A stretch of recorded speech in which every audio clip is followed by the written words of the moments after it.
Ok, j'avoue tout, je suis retombé amoureux de My Hero Academia. Me revoilà dans le train de la hype pour la dernière saison.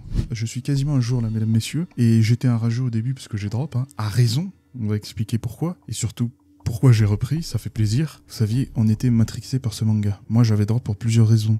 Le manga était devenu autre chose. C'était un manga à base de setup millimétré.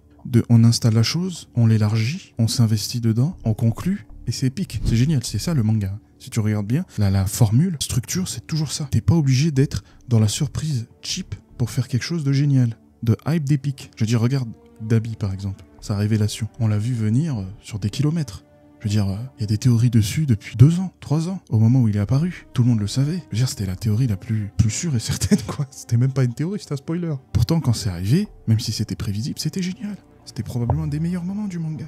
C'était tellement bien amené, tellement bien exécuté, que c'était le feu. Et là maintenant, on est plus dans...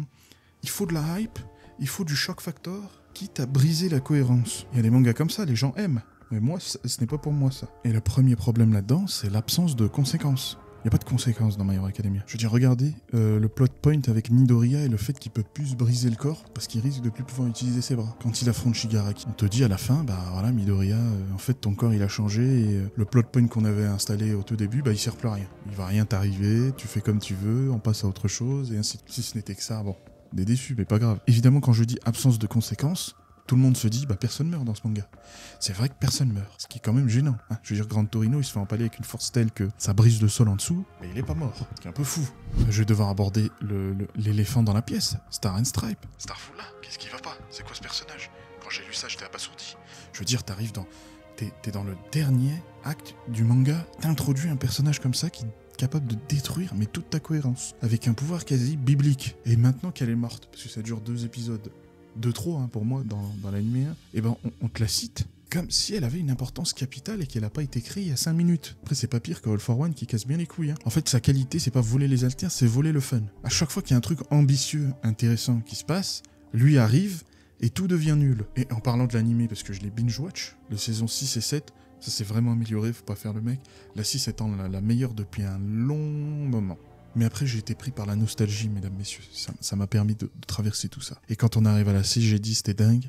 Et j'ai avalé tout d'une traite. L'enchaînement des 2 arcs, là, la première guerre, plus la traque de Midoriya, plus d'être full bagarre, je trouve que c'est, sur bien des points, ça a élevé le niveau. Dans la traque de Midoriya, j'ai senti quelque chose qui résonnait en moi. De voir ce gars plein de vie qui se retrouve accablé par le destin et ses propres pouvoirs qui l'ont paradoxalement rendu impuissant face à Shigaraki. Avoir Deku qui veut porter toutes ses responsabilités car il pense que personne d'autre à part lui ne peut le faire, tu vois, ça me parle. J'ai 30 ans et moi je galère en ce moment.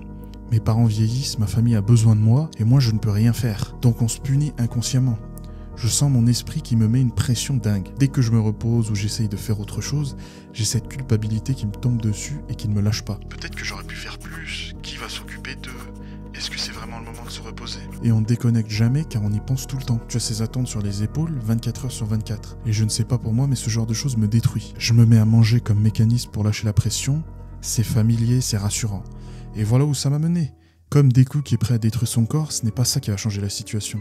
Et voir toute sa classe qui tente de lui communiquer ça, mais Midoriya lui qui n'arrive pas à l'accepter tant cette pensée s'agrippe à lui comme la peste, et si tout était de ma faute? Mais eux sont plus têtus que lui et veulent être à ses côtés dans ce genre de moment. Et finalement, dans un effort collectif extraordinaire, arrive à son niveau pour lui rappeler la chose la plus importante qui soit pour un héros. Bref, je remonte dans le train, je serai là, abonnez-vous à ma chaîne et mon compte Twitter et à plus dans le bus.